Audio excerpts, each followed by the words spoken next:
Gandhi once said, "A nation's culture resides in the hearts and in the soul of its people." The cultures of countries can be seen through many different aspects such as language, diversity, race, and so much more.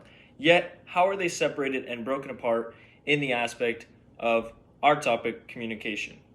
Today, I will be breaking down the country of France in the aspect specifically of collectivism versus individualism, masculinity, femininity, conflict styles, and orientation. First of which is the C versus I, or in other words, collectivism versus individualism. The French follow an individualistic society. For example, they take great pride in making children strongly independent at a young age. This teaches them to stay true to themselves and to whom they consider blood or family. Second off, in older contexts, this ideality stays true. For example, probabilities of offending were also higher for men than women and were positively predicted by vertical individualism. French communities showed a greater probability of being involved in a lawful situation, in terms of driving. Sometimes individualistic countries can lead to downfalls as well, as we see here statistically. While these two aspects are spread across the country around the globe, masculinity and femininity are true factors in how a country may represent themselves. Now to our next topic, masculinity and femininity. For the French, it's broken down into two aspects, the upper class and the working hours and the pay and how they gel together. For example, the upper class of the French people involves more feminine workers rather than men. This breaks the saying of how men should be in power of a country. For example, here in America, we have never had a female president. Breaking away from the stereotype can be found within this country particularly.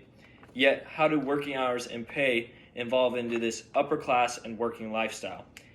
For example, on average, a working week of 35 to 40 hours, there is found criteria in some instances where males and females share equal opportunity and variety of working and social roles. Even through a more female-dominant bias, the rest of the area share equal opportunities as that is high in social criteria. As for the pay gap, it sits at 12% within the French communities and country as a whole. This ranks them 42nd amongst all countries across the globe. This breaks apart, even though they are feminine dominant in most areas of work, they still provide an equal opportunity for everyone. Now we move on to conflict styles. Compromise. The word compromise comes originally from the French. It is a word that means to compromise.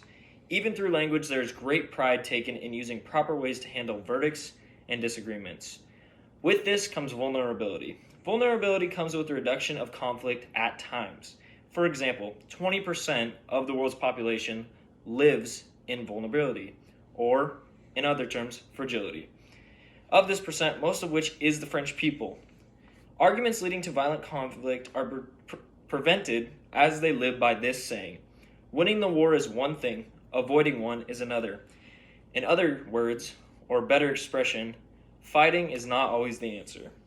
Rather than bringing an uprising to a situation, they take great pride in proper communication styles and skills of understanding and using words as a prime way to resolve the issue at hand. Now, with European countries and most countries, they deal with refugees. The French people carry this conflict style even through refugees. In a greater world sense, French ministers and communities believe compromisation plays a great role in welcoming refugees to a safe and non-discriminatory country as people flee from those that promote violence as a resolution to conflict. Most refugees flee from where it is heavy war, heavy crime, heavy violence. The French people want to show them what it's like to come into a welcoming country and avoid that properly. Finally, our last topic, orientation. There's discussion between short-term and long-term. Every country is different, but in this country, short-term is highly taken. France is more short-term than long-term in this sense. Using the time to go out on weekend days or days where work isn't so heavily enforced is very common. This idea comes from the cultural value, or many of us have heard, living in the moment. They take great pride in expressions like c'est la vie, and that highlights the fact of relatively easygoing. They take pride in basing their lives to be more pleasurable than other areas. Strong belief in making the most of each day for yourself, while including others at times, is highly appointed.